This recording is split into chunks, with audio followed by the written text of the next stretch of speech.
Bismillahirrahmanirrahim. Bismillahirrahmanirrahim. Alhamdulillahirabbil alamin wassalatu wassalamu ala asyrafil anbiya'i wal mursalin wa ala alihi. Assalamualaikum warahmatullahi wabarakatuh. Bersama saya Dr. Nur Sharifah binti Hashim bersama live FB Isma Subang Jaya pada malam ini bersempena dengan PKP insya-Allah. Jadi pada hari ini saya ingin membawakan hadirin hadirat sekalian untuk sama-sama kita mengambil peluang di sepanjang PKP ini untuk kita duduk sebentar untuk kita rawat dan refresh iman kita.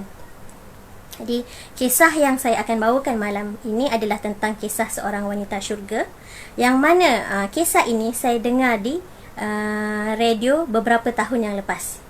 Jadi insya-Allah saya akan sampaikan semula dan diharapkan pahala yang berpanjangan lah untuk pada penceramah asalnya insya-Allah. Okey, jadi sepanjang musim PKP ini kita tahu bahawa ramai yang work from home kan. Bagi kami yang bekerja di hospital pun ada sedikit waktu di hospital atau klinik tidak sesibuk sebelum ini. Jadi eloklah kalau kita dapat mengambil peluang untuk kita sama-sama muhasabah apa sebenarnya tujuan hidup kita. Kadang-kadang kita sudah ada pendidikan yang baik, kelulusan yang baik, pekerjaan yang baik, tetapi kita masih rasa ada kekosongan dalam kehidupan kita. Kadang-kadang kita telah ada keluarga yang kita idam-idamkan, anak-anak, tapi kita masih lagi rasa tidak tenteram. Hadirin dan hadirat yang saya hormati sekalian, kisah yang akan saya ceritakan pada malam ini adalah tentang Asyah binti Muzahim. Jadi siapakah Asyah binti Muzahim ini? Jadi Asyah binti Muzahim adalah seorang wanita berketurunan Bani Israel. Dikatakan ketika itu mereka Ibrahim. Dan Asyah ini adalah seorang wanita yang cerdas. Dari segi fizikalnya juga cantik dan dia mempunyai keimanan yang tinggi. Asyah ini hidup sewaktu pemerintahan Raja Fir'aun, iaitu seorang raja yang zalim, mendakwa dirinya sebagai Tuhan ketika itu di Mesir. Jadi berita tentang keistimewaan Asyah ini, maka Fir'aun pun menghantar lamaran kepada Asyah. Jadi pada mulanya Asyah menolak lamaran Fir'aun, tetapi apabila Fir'aun mengugut untuk mencederakan ibu bapa Asyah, Asyah terpaksa menerima lamaran Fir'aun dan akhirnya Asyah menjadi isteri kepada Fir'aun. Ya. Dan jika kita lihat, ya, binti Muzahim ini adalah seorang wanita yang dikenang dalam lipatan sejarah, yang mana Allah beri segala-gala yang diingini oleh seorang wanita kepada Asyah. Ya. Tetapi Asyah masih bahawa dia kehilangan sesuatu yang amat besar, iaitu keimanan.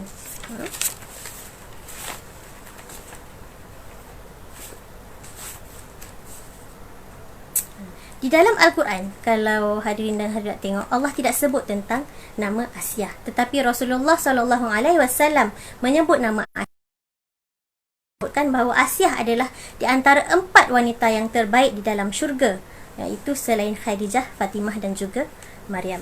Ya. Jadi dalam Al-Quran kadang-kadang tidak disebutkan nama, tetapi apa yang penting adalah pengajaran yang kita dapat daripada kisah tersebut. Dan kalau kita lihat, Asyah berada dalam keadaan yang sangat sulit. Device is ready to pair. Jika kita lihat, Asyah berada dalam keadaan yang sangat sulit untuk menyatakan keimanannya, apatah lagi untuk mempertahankan keimanannya. Kerana di dalam Al-Quran Allah sebut tentang Asyah pada 2 surah. Yang pertama adalah pada surah Al-Qasas ayat 9 dan yang kedua adalah pada surah At-Tahrim ayat 11. Jadi kisahnya tadi, apabila Fir'aun, kita berbalik semula kepada kisah Asiah tadi. Apabila Asiah telah berkahwin dengan Fir'aun, Asiah ini tidak merasa gembira. Sehinggalah Allah menemukan Asiah dengan Nabi Musa yang dihanyutkan oleh ibunya di dalam Sungai Nil. Dan Nabi Musa di dalam istana Fir'aun, sehinggalah berlakunya satu peristiwa yang mana apabila Nabi Musa meningkat remaja, Nabi Musa cuba melerai Bani Kipti dan Bani Puak Kipti, seorang pemuda Kipti dan seorang pemuda Bani Israel. Jadi waktu zaman Fir'aun di Mesir itu ada dua puak, iaitu Puak Kipti dan Puak Bani Israel. Puak Kipti ni dia adalah pembela kemewaan, segala kebebasan orang Kipti ni dapat.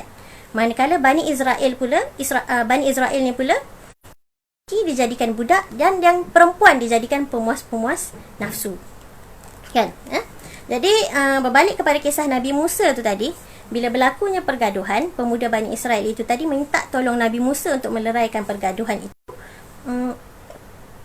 Tanpa sengaja Nabi Musa terpukul si pemuda Kipti ini sehingga meninggal dunia. Maka Nabi Musa pun melarikan diri ke negara Madian sana selama 20 tahun, sehinggalah Allah mewahyukan Nabi Musa menjadi nabi, menjadi rasul, dan Nabi Musa ingin balik ke Mesir untuk membawa Bani Israel keluar daripada Mesir, menyelamatkan Bani Israel daripada pemerintahan Fir'aun yang zalim tu.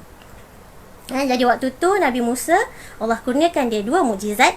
Satu, tongkatnya yang boleh menjadi ular, dan yang kedua ialah tangan dia yang apabila dikeluarkan daripada sakunya boleh mengeluarkan cahaya yang menerangi sehingga ke angkasa. Bertemu dengan ahli-ahli sihir Fir'aun itu, dan mereka semua beriman melihat mukjizat Nabi Musa. Ketika itu jugalah Asiah melahirkan keimanannya. Maka Fir'aun sangat murka, lalu dia menyeksa Asiah. Jadi saya nak bawa hari ini sekalian, kita study sikit ayat surah At-Tahrim ayat 11. Kalau tuan-tuan dan puan-puan, hadirin-hadirin, adik-adik saya, sahabat-sahabat saya, jika ada tafsir Al-Quran, boleh buka surah At-Tahrim.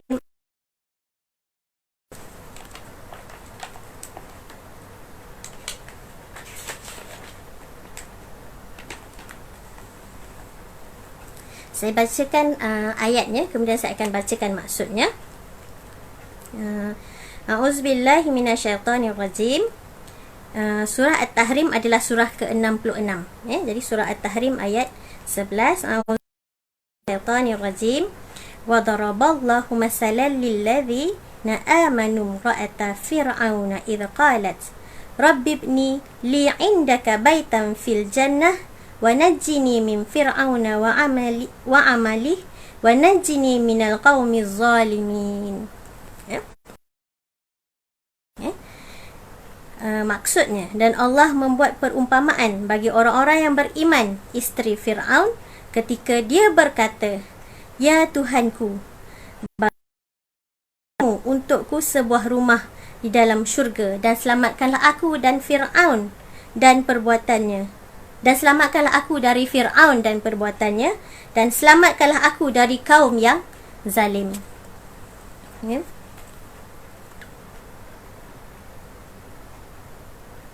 Okey.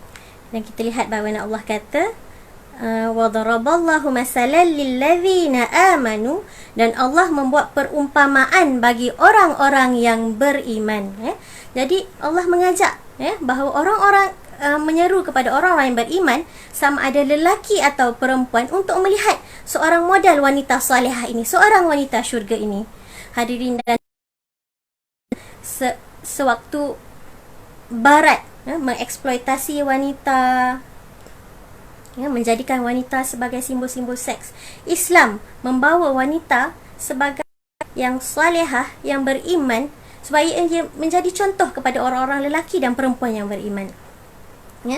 Jadi ia adalah satu mukadimah yang sangat istimewa, kan?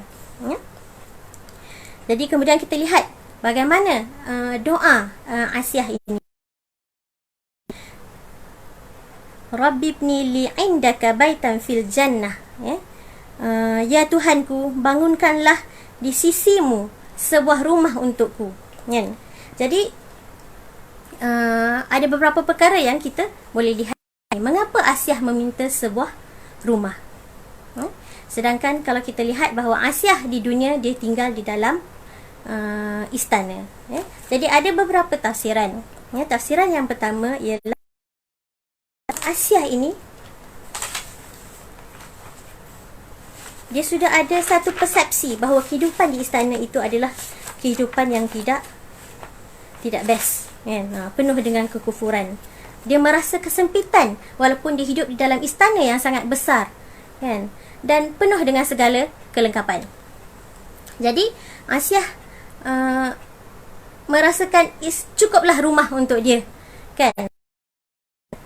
Tengok sama dengan kisah Nabi Yusuf yang mana dia merasakan kesempitan berada dalam istana Al-Aziz apabila diganggu oleh isteri Al-Aziz. Maka kalau Nabi Yusuf, kita lihat dia berdoa supaya Allah meletakkan dia ke dalam.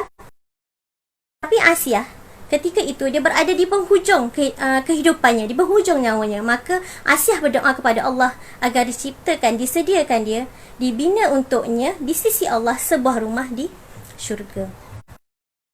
Adalah tafsiran yang pertama. Tafsiran yang kedua, mengapa Asyah meminta hanya sebuah rumah, sedangkan kalau kita berdoa kepada Allah, kita nakkan segala-galanya yang best, yang besar, kan, yang cantik di syurga. Mungkin kerana Asyah pada waktu itu dia merasakan dia tidak layak kerana keimanannya berlaku di saat penghujung nyawanya, kan. Dan bila kita lihat bagaimana Asyah menyebut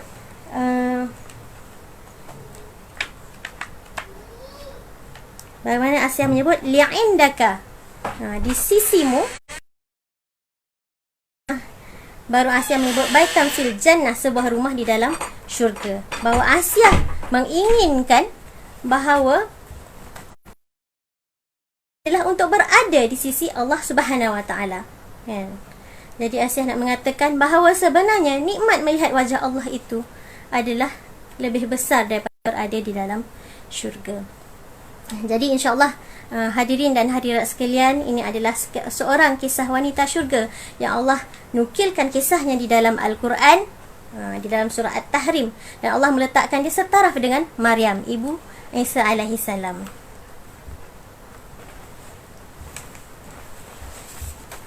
Jadi di sini saya ingin bawa hadirin dan hadirat untuk sama-sama kita mengambil sedikit pengajaran, bagaimana, apa itu ciri-ciri seorang wanita yang solehah, kan, yang mukmin, yang boleh menempatkan dia menjadi seorang wanita syurga, ya.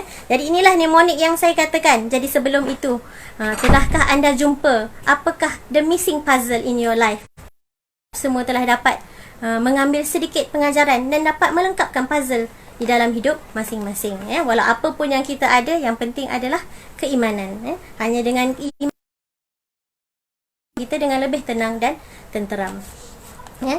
Jadi di sini saya ingin memberi sedikit tips bagaimana, apa itu ciri-ciri wanita syurga yang kita dapat daripada kisah Asyah, Jadi inilah mnemonik yang saya sebut di dalam FB itu, iaitu bless tambah 3 I, B iaitu Masya Allah, Alhamdulillah.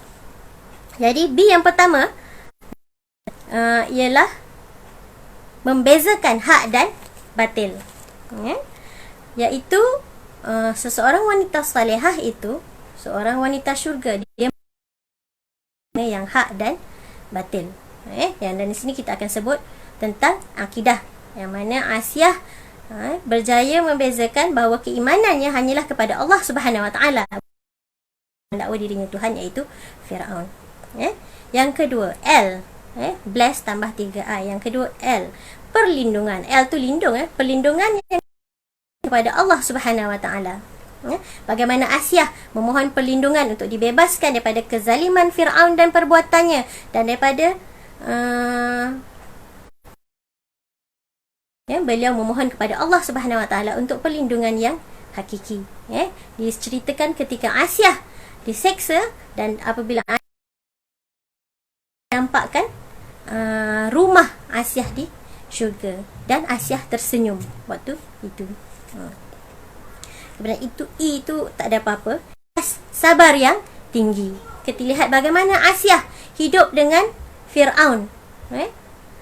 Berapa puluh tahun. Kan? Sehinggalah Nabi Musa datang untuk kerasulannya dan Asiah menyatakan keimanannya. Bagaimana Asiah ini adalah seorang wanita yang sabar. Berhadapan dengan suaminya yang zalim mendakwa dirinya adalah Tuhan. Jadi kalau kita tengok dalam surah At-Tahrim, ayat sebelum diceritakan kisah Asiah ni adalah diceritakan kisah tentang isteri-isteri Nabi Lut dan Nabi Nuh, yang mana isteri-isteri Nabi Lut dan Nabi Nuh ni adalah mereka yang tidak beriman, kan? Jadi itu adalah contoh kekufuran yang berlaku di dalam rumah tangga seorang Muslim. Bagaimana sebaliknya apa yang berlaku di dalam rumah tangga Asiah adalah keimanan rumah tangga seorang yang kufur, iaitu Fir'aun. Jadi sabar. Sabar itu adalah kunci kepada segala masalah. S yang kedua daripada bless tadi, iaitu mesti mempunyai peribadi yang kuat. Kita lihat bagaimana Asiah sangat teguh dengan pendiriannya, kan? Walaupun diseksa dan dia tahu bahawa hayatnya telah berada di penghujung, dia tetap dengan keimanan Allah Ta'ala. Kemudian 3 yang saya sebutkan ialah iman yang tinggi. Aisyah sedar bahawa keimanan kepada Allah adalah benar. Yang kedua ialah ikhlas. Beriman dengan ikhlas kepada Allah Subhanahu Wa Ta'ala, bukan redha manusia. Dan yang ketiga ialah ibadah kepada Allah Subhanahu Wa Ta'ala. Jadi insya-Allah sedikit kisah Asiah yang saya ingin kongsikan kepada hadirin dan hadirat semua.